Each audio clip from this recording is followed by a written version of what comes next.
Hola alumnos, el objetivo de este video es que podamos profundizar en el concepto de función.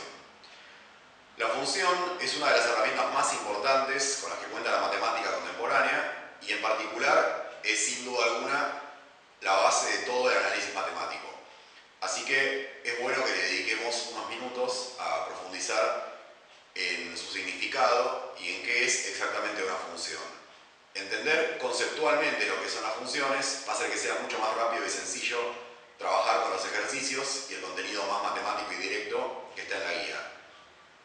El objetivo de este video es presentarles cosas conceptuales, es un complemento de la guía. Además de ver el video, les recomiendo que lean la guía, donde van a encontrar la aplicación más directa de lo que tienen que hacer. La función en general la asociamos con esta expresión, que dice que f de x es un valor y. ¿Sí? Para entender qué significa, vamos a hablar primero de una función en general.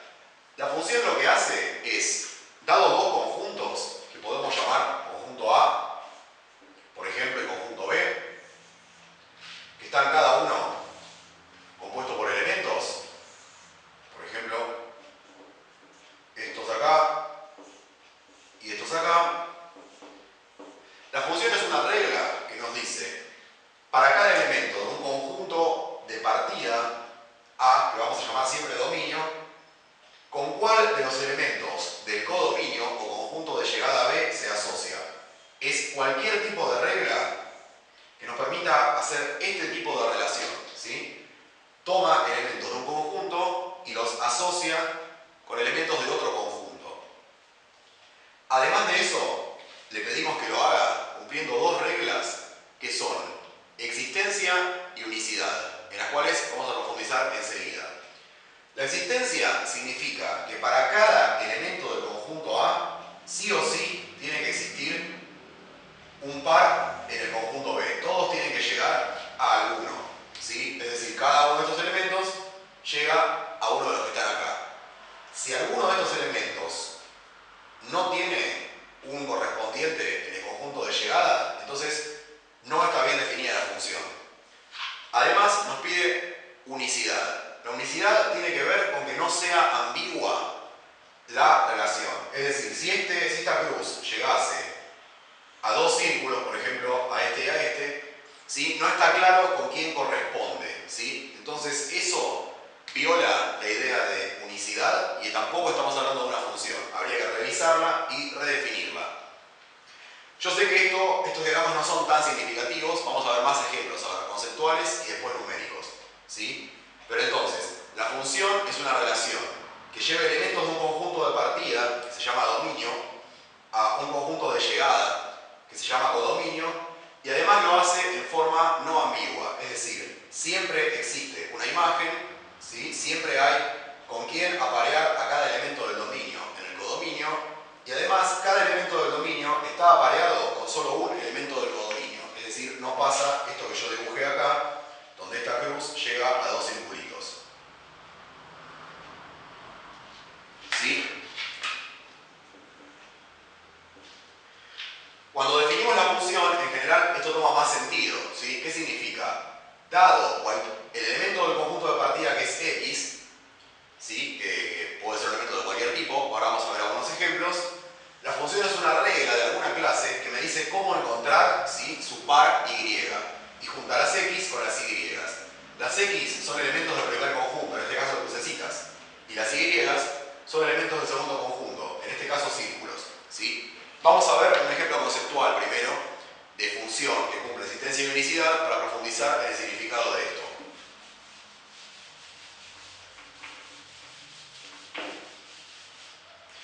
Un ejemplo bastante bueno es la función dni. Si digo dni, ¿qué estaría diciendo en este caso? Que la función para cierta persona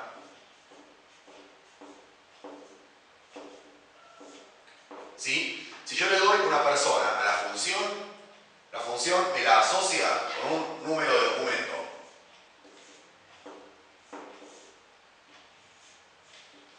¿Está bien? Esto es sencillo. Vamos a ver cómo se relaciona con lo que dijimos, ¿sí? Por ejemplo, yo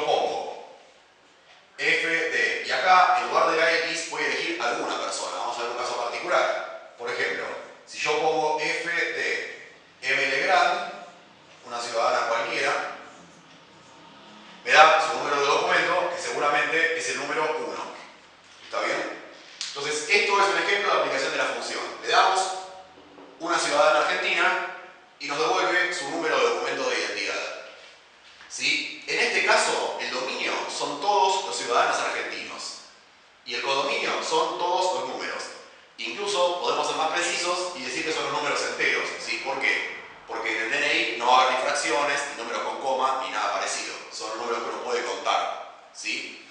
Es más, podemos hacerlo más fino y decir que son números enteros positivos y a esta altura de la historia menores a 50 millones. Todo eso podemos decir sobre el dominio, ¿sí?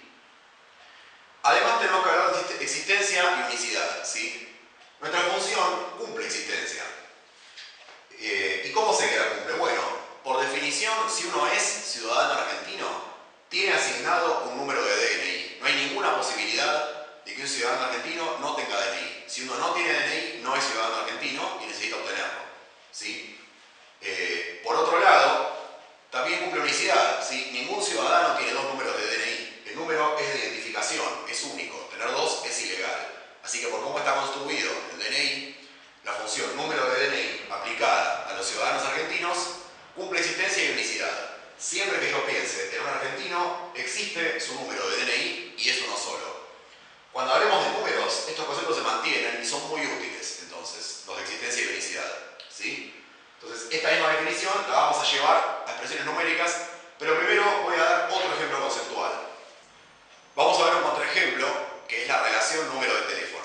¿Qué pasa acá? Es bastante parecida a la DNI, a priori. Uno la mira y dice, sí, yo pienso en una persona y me dan su número de teléfono. Pero ¿qué va a pasar en este caso? Pensemos en la definición que dimos. Además de asociar objetos de un dominio, que sería otra vez las personas, en este caso más en general, con el conjunto de los números, ¿sí? Ahora aparecen un par de desafíos. Digamos que hablamos de los argentinos para esta relación. No es cierto que se cumpla la existencia. No todo argentino necesariamente tiene un número de teléfono. Puede existir una persona que no tenga número de teléfono. Y además, más evidentemente, también existe mucha gente que tiene dos números de teléfono. Entonces no se cumple unicidad. Hay elementos del conjunto dominio, hay personas que tienen dos números de teléfono o más. Entonces no es claro qué nos tendría que decir la función. Por lo tanto, número de teléfono es una relación muy parecida a la que vimos primero, al número de documento,